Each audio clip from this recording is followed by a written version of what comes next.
तो चलिए आज का हमारा टॉपिक है मुहावरे क्या होते हैं। तो प्लीज़ वीडियो को लाइक शेयर एंड कमेंट करना ना भूलें और हमारे चैनल को भी सब्सक्राइब कर लें और जो बगल में बेल आइकन है उसे भी प्रेस कर लें। तो चलिए अब हम जान लेते हैं मुहावरे क्या होते हैं। शब्द के अर्थ से भिन्न अर्थ देने वाले पद मुहावरे कहे जाते हैं। तो चलिए अब हम कुछ मुहावरे जान लेते हैं। जैसे आकाश से बातें करना अर्थात बहुत ऊंचा होना। तो प्रयोग हो जाएगा हिमालय की बहुत सी चोटियां आकाश से बातें करती हैं। अगला है आग बबूला होना अर्थात बहुत क्रोध करना।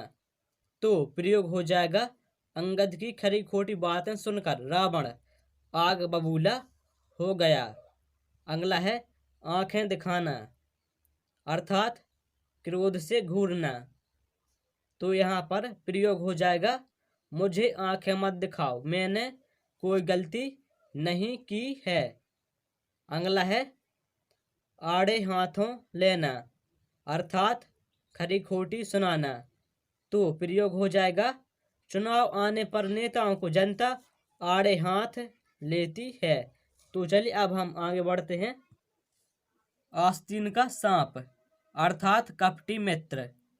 तो प्रयोग हो जाएगा मोहन तो आस्तीन का सांप है, स्वार्थ सिद्ध होने पर उसने तो खबर ही ना ली।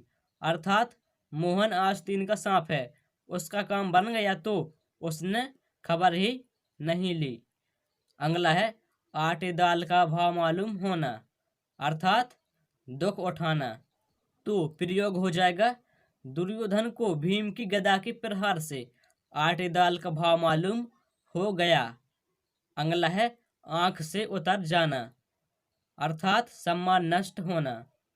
तो प्रयोग हो जाएगा मेरे मित्र ने मुझे गलत सूचना दी और इस झूठे व्यवहार से वह मेरी आंखों से उतर गया है।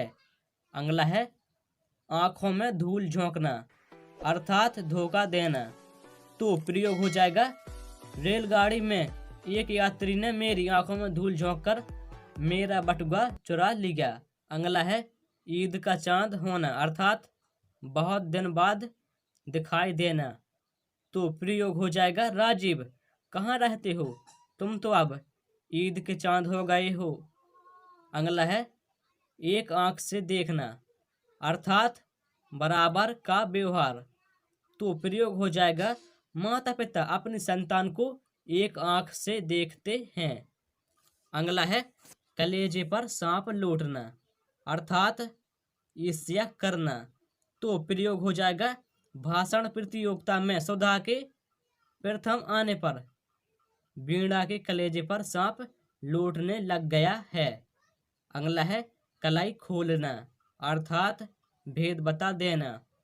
तो प्रयोग हो जाएगा रवि परीक्षा में नकल करता हुआ पकड़ा गया, इस तरह उसके चरित्र की कलाई खुल गई। अगला है कंधे डालना अर्थात निष्क्रिय हो जाना या फिर कमजोर हो जाना।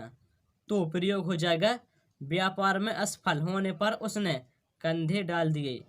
अगला है काला अक्षर भैंस बराबर अर्थात अनपढ़। तो प्रयोग हो जाएगा भारतीय किसान अभी भी कालाक्षर भैंस बराबर हैं। अगला है कोल्हू का बैल अर्थात दिन रात काम में लगे रहना। तो प्रयोग हो जाएगा आर्थिक समस्याओं के कारण वह अभी भी कोल्हू का बैल बना हुआ है। अगला है खून पसीना एक करना अर्थात कठोर परिश्रम करना।